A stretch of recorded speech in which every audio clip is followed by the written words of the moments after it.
Loan roller ঠেলা অপেক্ষা টানা সহজ কেন? এটা আমরা যখন ব্যাখ্যা করব, এটা ব্যাখ্যা করার জন্য আমরা যখন ঠেলবো, কোনো কিছু ঠেলার জন্য যখন আমরা করি, তখন এই বরাবর বলটা কাজ করে। তার মানে এই বলটা সোজা মাটির দিকে কাজ করতেছে, আর ঘর্ষণ বলের কারণে এটা বাধাপ্রাপ্ত হচ্ছে। আর এটারও তো কিছু একটা ওজন আছে, সেই ওজনটা এই ডাব্লু দ্বারা প্রকাশ করা হয়েছে। ওজন নিচের দিকে থাকবে।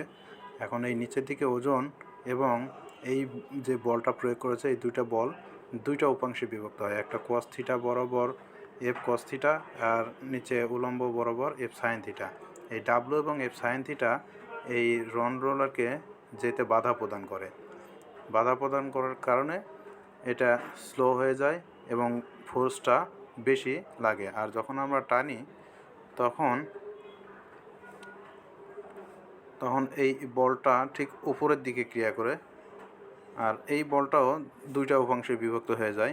একটা হলো এটা আনুভূমিক দিকে এফ কস থিটা, আর যখন উলম্ব দিকে এই দিকে এফ সাইন থিটা। এখানে যেমন এই চিত্রটা দেখেন, এটা হলো এফ সাইন থিটা আর এটা হলো এফ কস থিটা।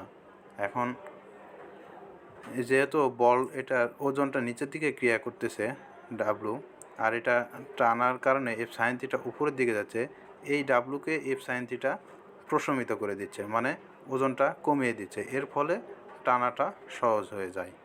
আশা করি আপনারা বুঝতে পারতেছেন।